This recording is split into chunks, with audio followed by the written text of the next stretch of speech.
Hey guys, this is Ashley from I'mSuperGorgeous.com here with my 5-week postpartum, post-baby, post-pregnancy video. This is the third time I've tried to upload this, so I'm a little angry because I don't know if it's my computer, if it's YouTube, but it's acting crazy. But anyway, I had my daughter Ashton Monroe on December 17th. My last video was December 16th, which was my actual due date, and I went in that night to be induced. Got to the hospital around 6. Got blood work done, got my armbands, badges, checked into my room. My husband and I stayed there. My mom wanted to be there, but she went to the hospital with us, her and my son, but she had to bring him back home because they weren't going to let him stay in labor and delivery. They left around probably like 8. And then, I just got comfortable, put on the gown or whatever. And not much was going on. They hooked me up, and I was already having like slight contractions, like very faint contractions, but they were like 10 minutes apart or something. But they were consistent, but they just were far apart, and not that bad. So at 10, they came in to give me the Cervidil, and it's like a piece of paper, like a stiff piece of paper, and they put it up your vagine, and that is supposed to help dilate you, because I still was only 2 centimeters. So that was at 10, and you have to lay flat for 2 hours, and you can't get up and use the bathroom, walk around, or anything. So for those 2 hours, my husband and I watched Ted. Very funny. It was, it, it was funny. I don't know if it was very funny, but there was some very funny moments. So they call me Angel. She's called me. We'll call her that. So that happened. So that was 10 o'clock at night. Then after that, I could eat, walk around, do whatever I want to do. Went to sleep. So the next morning at around 10 a.m., because that servitor has to stay you for 12 hours, my contractions started a little more. They came and checked me again. I was only 3 centimeters 12 hours later, so the Cervidil didn't really help. It put me a centimeter over, but it really didn't help with anything else.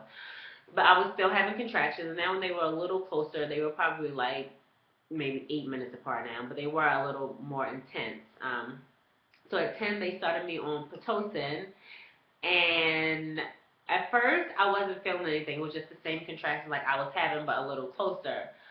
At like 10:30, 11 o'clock, they were like massive, like so intense. They hurt so bad, and I heard that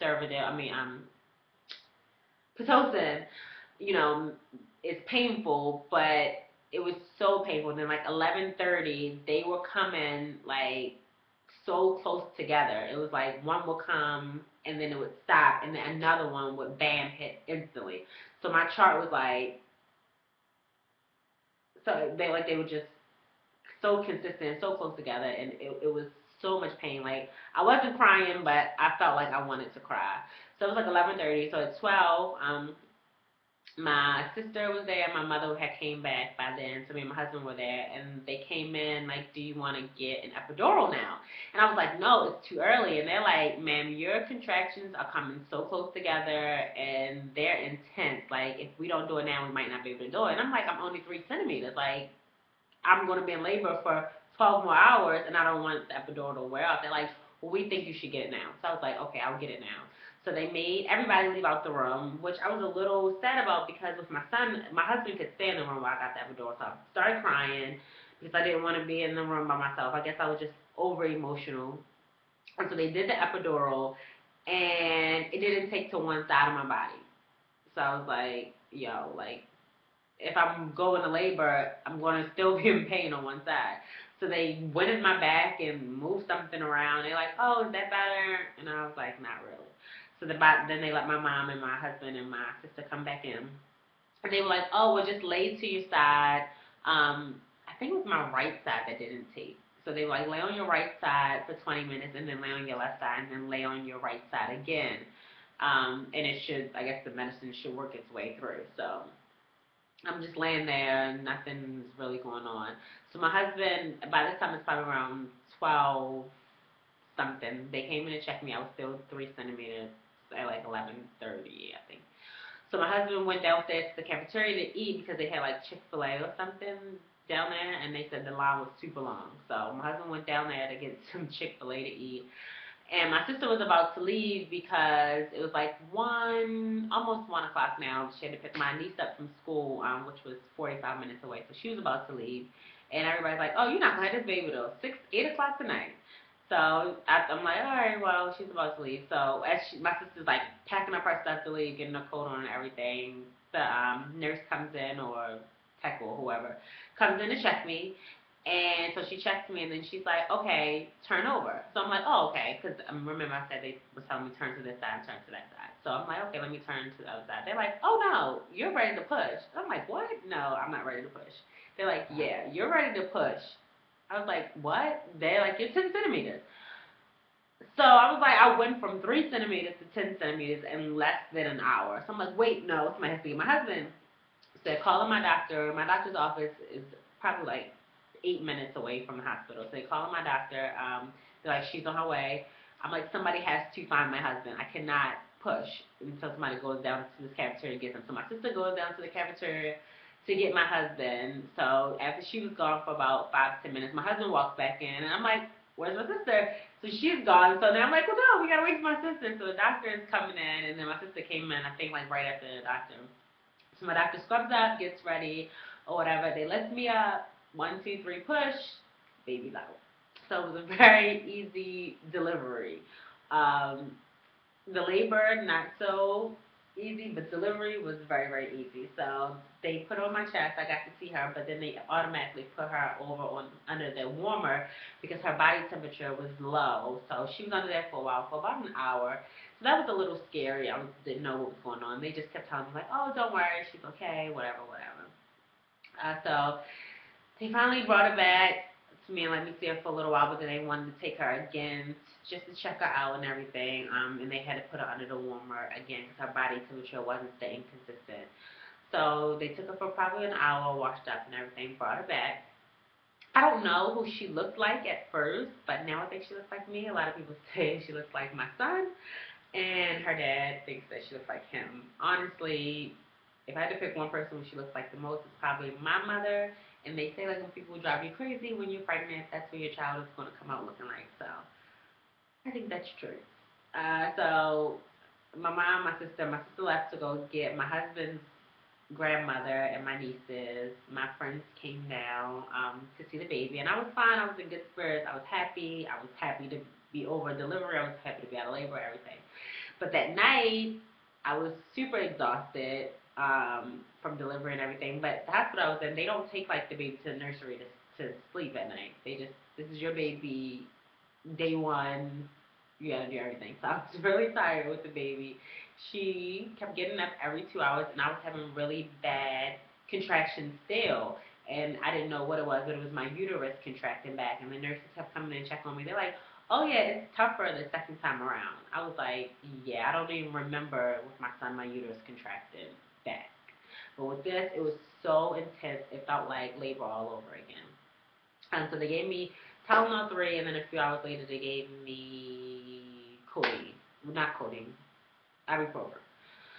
So that went on for days. Like even when I came home, it was still hurting so bad. But the good thing about that is that my stomach went down super fast, and I guess those very very painful uterus contractions helped with that. So that's my labor story. She came home. We came home 2 days later. She would not sleep. Like her sleep schedule is still bad. 5 weeks later, it's still bad. She's up every 2 hours. Oh, she has to be on soy milk because she wouldn't take the regular milk. She's on Similac soy isomil. She can't drink the other one. She'll like spit immediately. But she is gaining weight, really really good. So that's good. And she's on the soy. Um, Nighttime is tough. It's really tough on me. Like that's why it's taking me so long to do a video. She's up in the beginning, it was more than every 2 hours. Like I literally did not sleep the whole first week, and I really didn't have much help. My husband had to go to work the night we came home. My mom wasn't able to come down until the weekend. We came home on Wednesday, so I still had my son, so I was just like exhausted. And she wasn't sleeping at all. Like I think it was 3 days. Like literally, I might have had got like 30, 40 minutes of sleep each day. She's doing a little better now. Last night she like she'll give you a few, like this last week and this week, she's given us a few good days. So I'm hoping they'll become more consistent. She goes to sleep around 1:30, and she won't wake back up until like 6. So that's like super bomb for me. 5 hours, thank you. And then she'll even like stay up for like 30, 40 minutes, and then she'll go back to sleep. And this morning she woke up like 6, went back to sleep at like 6:40, didn't wake back up until like almost 10. So I was like, thank you. I got to like clean. I got to like feel normal. Like I don't feel that normal right now. I'm just always tired, always sleepy. And if I'm not dealing with her, not dealing with my son, I'm, doing something for my site. So it's been tough. It's really tough being a mom of two, especially like this newness. I'm only a month and a weekend, so I'm just ready to feel normal again and to be able to have everything under control. Super Good Radio will be back on February the 5th.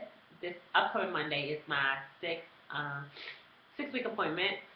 I have the sniffles right now because I have like a cold. I've had this cold for like 3 days. When she was a week and a half, I had the flu. So imagine I could like it's the worst because now I physically can take medicine, but I couldn't take medicine because everything was making me drowsy. And like I said, my husband works nights, so I was home alone with a newborn baby and a 5-year-old, and I had the flu, and I wasn't able to take much medicine. So I was sick for about 2 weeks because I just could not get better. I wasn't getting any rest. I wasn't getting any medicine.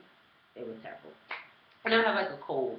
I think my son gave this to me because he was sick earlier this week, and now I have a cold. But anyway, I'm trying to think, is there anything else?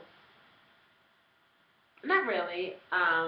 Oh wait, I've never really told you guys a number because I don't know. One good thing about me, I don't know if it's good or bad, but my weight, well, this is what people tell me. Like, if I tell people my weight, they don't believe me. So I guess I carry weight well. I've always been like hippie inside, and I've been told you all my whole 9 months about these new thunder thighs that I have that need to go. But whatever.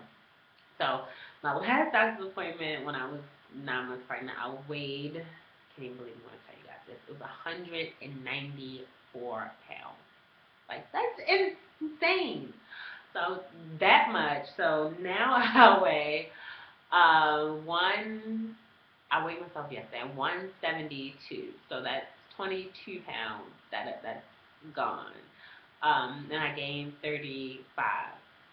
Yeah. So for the first 2 weeks, a lot of people ask me like how I lost weight so fast and how my stomach got down so fast. Like I said, I contracted really, really bad afterwards. My uterus contracted. So I don't know if that's a plus or minus. For the first 2 days, it was just normal. I ate normal. Then the 2 days I started wearing a body garment. I guess like a girdle. I wore that for 2 days straight. I took it off, like took a shower, put it right back on. And then I was only eating, I tried to juice, and that didn't really work out because I don't have a juicer. I need to get one. But I did fruit and vegetables for a week. That's it. And I got on my elliptical every single day for 30 minutes. So that was how I dropped the weight so fast. So I still have about 12 pounds to go because I gained weight back because I was just getting really hungry just doing fruit and vegetables. So I started eating regular food again. But after my 6-week appointment on Monday and they cleared me, I'm going to go full force, full intense with working out. So make sure you follow me on Instagram, Twitter, checking out imsupergorgeous.com. I have one of my, like, I guess it's like a house dress. Like, I don't know, I just wear this dress in the house when I don't have anything to do. Show you my tummy. So this is the front. And this is the side. So it's gone. Tummy's gone. I wish I could show you like my tummy. It's like no tummy. So that's really good. But like I said, I still have thunder thighs and I still have like 12 pounds to go. And then I have like 6 pounds more that I want to lose. So I still want to lose like 20 pounds. So after Monday, I'm going to be like right after my 6-week appointment. I'm going to my boxing gym, into a personal trainer, and get these pounds off ASAP because my measurements, my hips are measuring at a 46, and that I was a 41, 42, so I need to be back there because I can only fit into one pair of my pre-pregnancy jeans. So I'm going to try to update you guys every week.